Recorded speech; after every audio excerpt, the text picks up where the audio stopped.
Cubot upgraded two devices of the past year, the Cubot X17 and the Cubot X16. One of them, the Cubot X16S, has been our daily driver for the past couple of weeks. The phone now comes with a 720p screen instead of a Full HD panel and 3GB instead of 2GB RAM, which is supposed to make it faster. The phone comes within the typical bronze-colored Cubot packaging, which has been Cubot's standard packaging for more than a year now.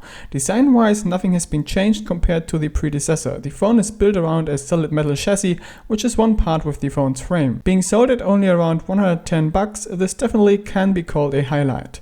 The front and rear are made from thick glass, but the rear glass unfortunately is not scratch proof. Build quality is okay and the phone is pretty solid. There are a few flaws though. First, the plastic around the port openings looks poorly finished. Also, the buttons are a bit loose and make noises when shaking the phone. Furthermore, the SIM tray isn't even with the phone's frame. The 5-inch screen does look nice, the picture is sharp, colors do look intense, pixels are not visible within a normal distance. The brightness is very high, which makes it easy to read the content under sunlight.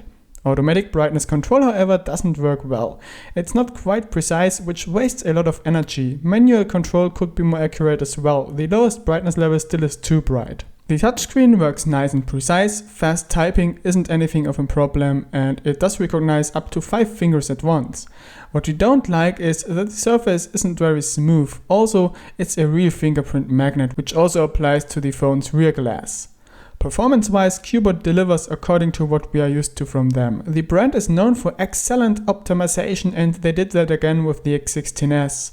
It really is impressive what they managed to squeeze out of the MT6735A quad-core SoC with 1.3 GHz combined with 3GB of RAM. The chipset performs like most devices powered by the MT753 octa-core SoC, which is impressive. Even more demanding games like CSR Racing 2 are surprisingly playable. There are downsides though. The Cubot X16S doesn't come with a fingerprint scanner and there also is no status LED. Sensor equipment is rather bad too, since there is no magnetic field sensor and no gyroscope. The software part is where we really get mad at Cubot since they screwed up there. It's nice that the phone comes with Android 6.0, but unfortunately it packs some bloatware and adware. Clean Master is pre-installed as a system app, which means you cannot remove it without root access. The most annoying thing, however, is the adware, which displays an ad for Clean Master every once in a while, which can only be closed by tapping on it, which opens the Google Play Store through some affiliate link. This is a real no-go in our opinion. The reception quality of the Cubot X16S is pretty good. During train rides we had a fairly stable internet connection and LTE worked well thanks to support for FDD-LTE band 20. Wi-Fi and Bluetooth did work nice as well. The GPS excited us with fast fix times and a good signal strength. Navigation worked like a charm even in large cities. The internal meter speaker is pretty good. It shows only a low amount of distortion and there is a good amount of bass. For headphones, the audio quality is nice as well and there is no background noise. Phone call quality is average and there is no noise cancelling mic.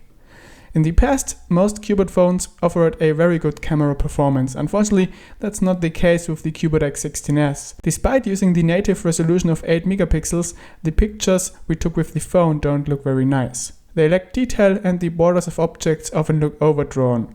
Low light performance is totally awful. The only positive aspect is the front camera, which performs pretty well even at low light. Another part that didn't satisfy us is the battery life. It seems good when using the phone in the office most of the time, but as soon as we started to really use the phone on the go, the battery life was insufficient to get throughout a full day. This most likely is caused by the bad screen brightness control, which wastes a lot of energy. Another part we dislike is the long charging time of 2.5 hours. All in all, we have to say that the Cubot X16S hasn't been able to impress us. The phone just has too many flaws and especially the battery life makes it hardly usable in real life.